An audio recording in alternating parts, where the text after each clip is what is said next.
been like for the team since you guys learned of Adam's death on Saturday night? I don't know if you knew him personally or not. I didn't know him a ton, but skated with him a few times and obviously met him a few times, and yeah, I mean, it's just tragic, obviously, but yeah, we had a conversation on Monday when we got back, and Sunday was kind of a long day with travel and stuff, so we just kind of let it rest, and then talked about it on Monday, and we just talked about, obviously we want to be there for guys like Aaron and Goder, and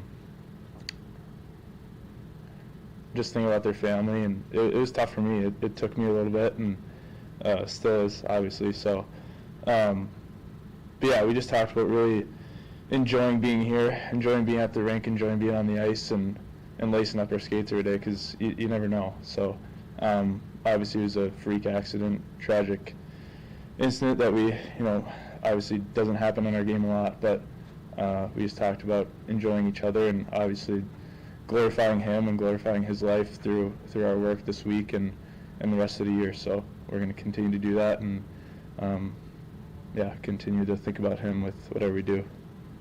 You didn't hear anything about that before the game? No. We found out after the game on Saturday. Yeah. And how did you find out? Krause pulled Goder and I aside, talked to us after. Then he pulled Aaron aside as well. Just wanted to kind of let us know first, and obviously Goder and Aaron have a special relationship with him outside of hockey, and I think Krause just wanted to let me know just so I could kind of assess the room and get a feel for how they were feeling and know what was going on. But yeah, we kind of kept it at that moment, and then we talked about it Monday, like I said. Is that in your head when you're out there skating now, this week? Is that something where kind of... Yeah, I mean, it's hard. Like Sandy said, I watched him talk to you guys on Monday, and like he said, and he said to us too, like you're not human if you don't go out there and think about it, right? So, like I said, it's a freak accident, something that, I actually saw a video on Twitter of a bunch of different instances of skates coming up and, not hitting guys like it hit Adam, but, stuff happens like that, and a lot of times guys get lucky and doesn't clip them as hard, or maybe just gets them on the wrist or the leg or wherever, but no, yeah, you definitely think about it. It's hard, but I think once you get out there and start going, you kind of forget about it and just start playing your game and getting back to what you do. But yeah, it's definitely hard. I know on Monday I got on the ice, and it was the first thing I thought about for sure. But throughout the week, it's been better, and we're just trying to. Obviously, the hard part is we got a big week ahead of us, so we got a big weekend, and that's part of it too. So, but yeah, it's definitely something you think about. Like I said, and like Sandy said, if you're not thinking about that, then I don't know. It's hard to not think about it at first, but everyone's going to deal with it their own way, and I definitely have, and other guys have, and yeah, you think about it a little bit, but it goes away with time too. So. This isn't just something that's impacted UMD hockey or Minnesota hockey, but hockey around the world. But I'm wondering, the Minnesota hockey community is a pretty tight in the state. Have you guys heard from other teams? And I'm sure this is impacting the Gophers as well this week. Yeah. I honestly haven't heard as much yet, but I'm sure I'll hear from. I know a lot of guys on Minnesota this weekend, so I'm sure I'll hear from some of them when we play them. And yeah, it's a tight-knit community, really tight, and even outside of Minnesota, it's very tight. So just the support throughout Minnesota, and you see, NHL teams doing things before the game, doing videos, and even around the world. So it's pretty special. It's cool to see. Obviously, it sucks for something like this to happen, but it's pretty cool to see, a big world come together pretty quick. So, and we need more of that in our society today. So it's been pretty cool to see the outpouring support for Adam and his family and our Bulldog community here. And obviously, we lost a family member, and he's deep in our hearts, and everyone knows that. So, and also for his team over in England too, they lost a family member as well. So, yeah, there's been a lot of support, and like you said, the hockey community is really tight. What's your experience with neck protection, did you ever wear it growing up or anything like that? Is it something you're considering moving forward at all? I did a little bit when I was younger. Probably might squirts kind of when the parents forced me to. Yeah. But yeah, I actually talked with Garnsey. I asked them to order me a few. They might wear some if it comes in this week or next week, whenever it comes in. Yeah, like I said, it's a freak accident. It doesn't happen very much, but you never know. Can't be too careful. And also, I just think it's something that you want to pass down to younger generations too, right? You want to be careful. You want to make sure that kids are taking care of their bodies, making sure that they're safe out there too. So I think it would be important for us to make a statement as far as that goes. And but yeah, I'm always, not saying I'm always thinking about it, but you know, definitely after something like that happens, like I said earlier, you think about it more. And yeah, I asked Garn. I know a couple other guys asked about it too, so I might be wearing one in the weeks coming. So. And for you, part of that is setting an example. Yeah. To other players. Yeah. Probably no matter the age group. Is that? Yeah, I think so. Like I said, it's like I've said multiple times. It is a freak thing. It's not a play that happens a lot in our game. But then again, our game is risky to a certain extent, and you got sharp edges, you know, pucks flying around at 90 miles per hour. So it's you got to be careful, and like I said, you can't be too careful when it comes to stuff like that. And so yeah, I think for me, it's setting an example for the next generation, and that goes for everything too, right? So, but yeah, that's just one small thing. Luke, have you done any research as far as, you know, this protection that's out there now, is how different it is from maybe when you were wearing it when you were a little kid?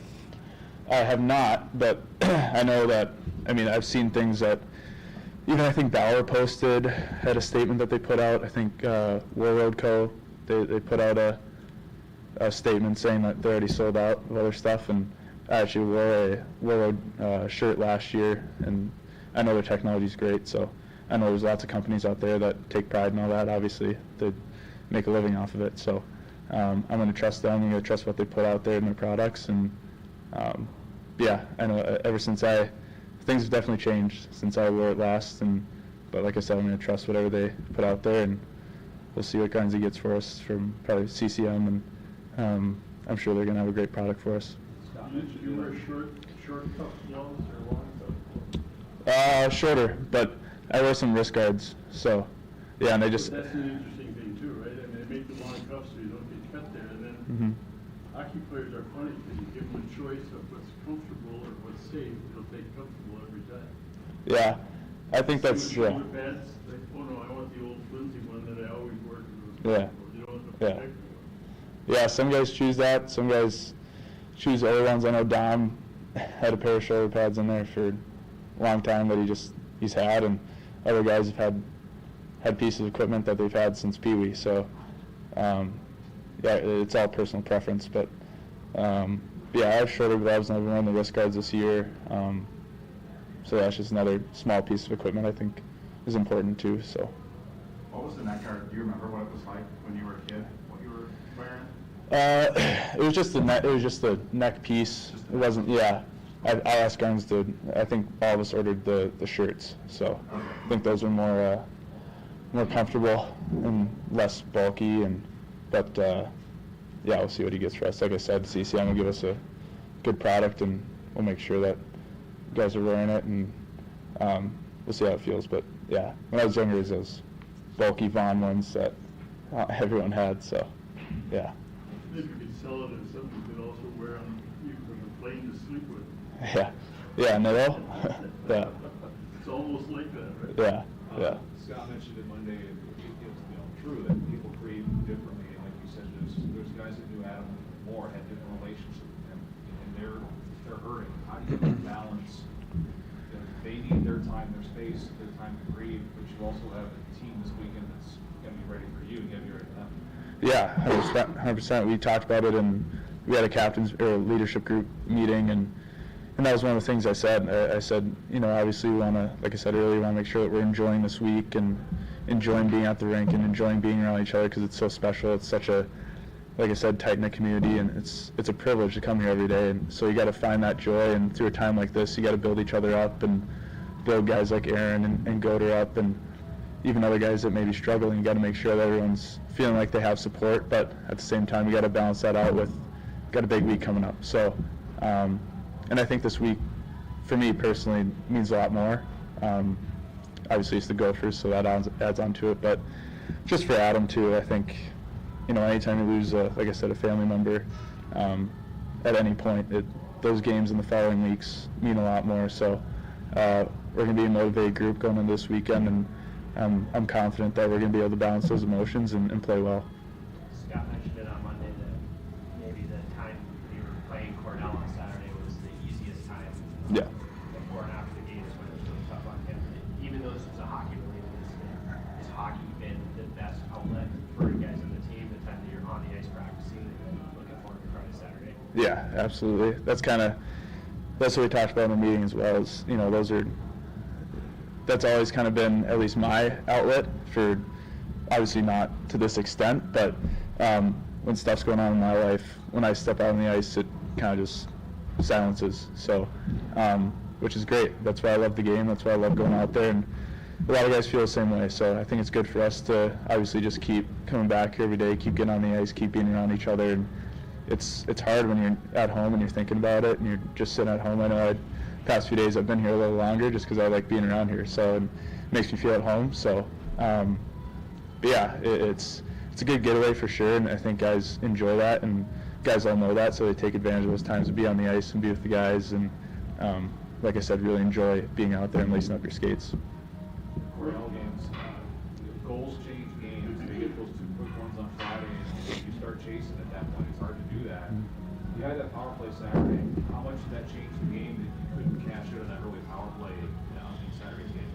Yeah, I mean, I think Friday, it's a packed building. It's intimidating building. The student section's throwing newspapers at you, and you're in the starting lineup. So it's been intimidating, and even for me, I hadn't played there before, so I didn't know what to expect. But yeah, I think once they pop two on you on Friday, it's kind of hard to gain back that momentum, and that's on us as leaders to take care of that. But that was a learning experience for us, right? So I think going into this weekend too, going into a building in Mariucci, it's gonna be the same thing. It's already sold out. So just knowing how to act in those scenarios, we learned from that on Friday, and then on Saturday, power play wasn't working, wasn't clicking, but in those scenarios, we need to find other ways to build up energy and other ways to create momentum for ourselves. So I think that was a good learning experience for us, and hopefully we can apply that this weekend.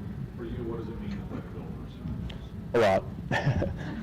Yeah, I'll leave it at that. But no, it's special. I got a lot of people coming on Friday, so last time I was there, it actually broke my hand, so that wasn't a good experience. But no, it means a lot. It's always fun playing in Mariucci. Got some good memories there, and so it'll be fun.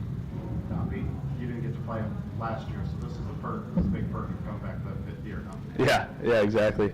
Probably one of the reasons why I came back. So, yeah.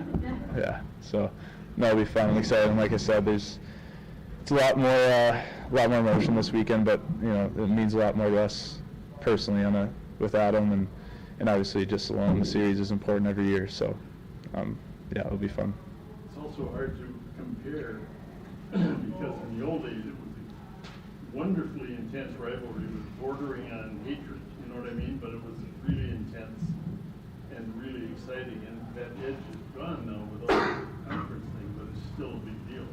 Yeah, no, absolutely. Even without that conference, it's a big deal every year we play them. So good to have them back on the schedule this year for sure. Yeah, thanks guys. Thanks, Luke.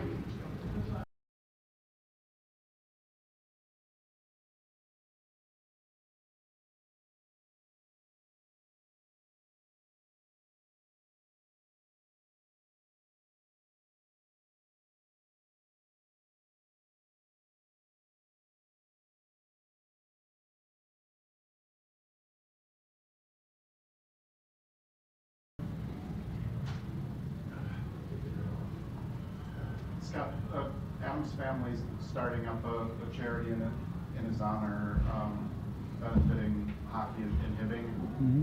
Do you know anything about that? No, I don't. All, I don't. okay. I just actually kind of heard about it myself. Oh, okay. All right. Monday's meeting with the team, how do you feel that went? How do you feel the guys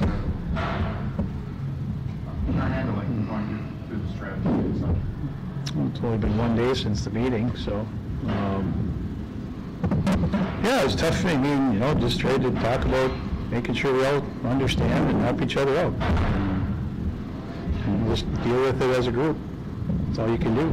And if there's guys that are struggling even more, there's people they can, not only teammates, but people that they can talk to.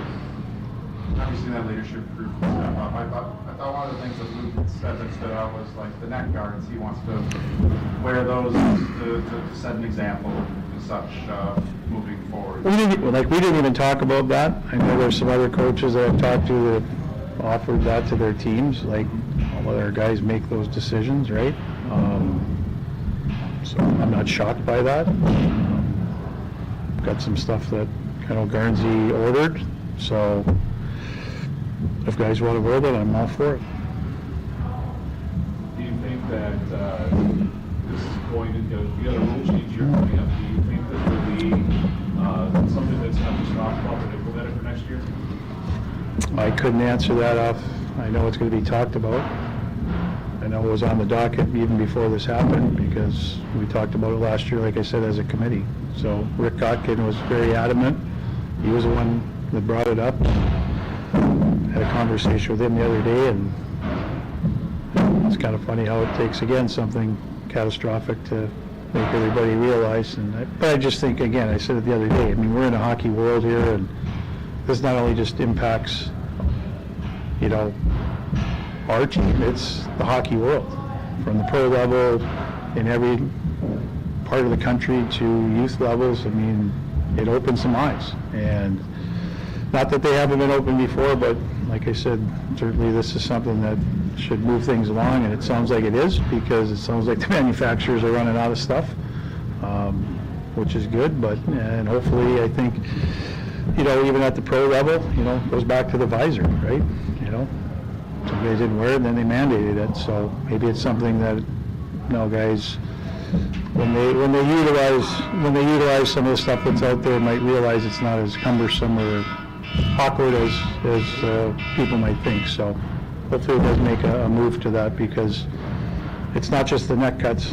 There's other things, and those are happening all the time. And again, any way you can mitigate that or help try and prevent it, nothing's 100% foolproof, but anything you can do, I think is should be discussed and should be considered strongly. Minnesota week is such an emotionally taxing week in normal circumstances, you know, with the highs and lows of the golfers over the years. Do you try to get back to business as usual in the next couple of days, or is the schedule and the routine going to change a little bit given what the guys are going through? Is it best just to do things like? Well, I think treat it like any week. I mean, again, we're trying to improve as a team. We didn't play great hockey over last weekend, especially on Friday, and we played a little bit better, but we're still trying to improve, and that's what I told the guys after Saturday's game. This is a process. This whole season's a process, right? And you got to learn from every weekend, whether you win or whether you lose. And sometimes you play teams that expose more weaknesses. Sometimes you find out a little bit more of your strengths. Now we're going to go play a team that can expose some weaknesses in a different way, because they're very talented. We've got guys that can put the puck at the net. They can make plays. Power play is dangerous, always is. Really good transition team, and they're coming off 2 losses, so they're going to be ready. Cole Spicer is going to be available soon? Yep.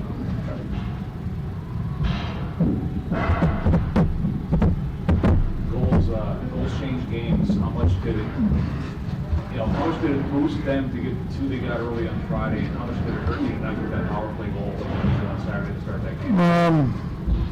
Yeah, it would have been nice Saturday for sure. Friday, we were trying to survive the first 10 minutes. I thought we were weathering a storm, and you're gonna have that in certain buildings. We're gonna be talked about when we play this weekend, right? A team that's gonna come out, and we're gonna have to keep the crowd out of it as best we can. Got to weather some storms and hopefully get the first goal or keep it 0-0, and that's what we're trying to do. I mean, we knew Cornell was going to be coming out. It's their first home game. They got pucks in deep, and they came after us, and we didn't handle it very well, and unfortunately they got that goal, which I'd like to have back, but it was more the second goal for me. It was the shift after the goal that we didn't do our job assignment on a face-off, and they got possession, and they went in and scored, 10, 14 seconds later, whatever it was. It seemed awfully quick. But that one hurt probably just as bad. And then, now you're chasing the game against a good defensive team, and they don't give you much, whether they didn't give us much all weekend. So tried to even out the game and get back in it, but definitely hurt. And then it would have been nice Saturday to take the lead, or at least get that first one and make them chase us a little bit. But the game was just different Saturday. There wasn't a lot happening. Not a lot of neutral zone play. A lot of forechecks. A lot of pucks in deep, and both teams kind of traded offensively here and there, and they capitalized on their one power play that was the difference in the game. After missing them last year, is it some extra excitement going to renew that rivalry with the Ghosts? It's always fun to play them. They're always a good program. They're always a good team. I know Bob really wanted to play me last year because he had a really good team, and I could say the same thing this year. He's probably excited to play. He's got a good hockey team. They're going to be there at the end. Great to see the building sold out. So it'll be fun. It'll be a little different than playing on the Olympic-sized rink that we're used to there, which is always, I thought, an advantage for them. But it'll be nice to play on a smaller sheet, and hopefully that'll help us. We've had some good games on the big sheets, though, but it'll be a tough series. We've got to, we can't ride it around about last weekend. We just got to get back to work and hopefully play our best hockey. Hopefully when you play teams like that, they bring out your best too. So I think you've heard me say that numerous times, and our guys should be excited to play them. But again, it's another great challenge for our team, a team that plays a lot different than Cornell, not from the pace side of it, but just the puck possession and just the way they play is different. They're a little more of the finesse team, Cornell's more of a in your face, and I'm not saying Minnesota can't play that way, but it's just a different style. With it being a home and home and them not having the Olympic sheet anymore, does that transition back to on Saturday make it easier, or are you not switching? I don't think it really matters. And you know what? I've never really put a lot of stock in when you go to the big rink. Sometimes every worry. You sit and go with one of the big sheet, right? Then your players get all worried. The game's still the same. There's a little more room on the outside when you're playing on the Olympic rink. But I just always think the teams that practice and play there all the time have a little bit of advantage because they use the width of the rink. Certainly on the power play. I think you see that with St. Cloud. St. Cloud's power play is dynamite at home, right? But they use that space well, and good teams usually do. But, the area from the dots to the net are still the same. It's a little maybe different for the goalies. But their rink was different because they had the big, deep square corners. So it's a little bit different. I remember when we had Staylock, right, they keep it away from him because he loved to play the puck, and it frustrated him so much. But, the Dumplins are a little bit different. I haven't been in there. I haven't really seen if they're, like Cornell was really square too, but it was a regular size rink. So I don't know if they've kept that or not. But there's a little bit of difference, but we try not to make too much of it. You get out there and, when we used to play on those big rinks, we try and practice Thursday and get a couple skates on it, and you're fine. But if you make a big deal of it, then you guys will probably worry about it. So I don't think it'll be an adjustment. I don't know if it'll help us coming back, but I also like when we play at the deck, we got them on really small ice, but I don't know if they like that. That's a big change, right? But so it's nice. I'm glad they did it. There's not many Olympic-sized rinks left. Are you guys going down there to get a skated on Thursday? Yeah, we'll go Thursday. Practice there Thursday, Friday. So, see what happens. Good. Thanks, Mhm. Thanks, Scott.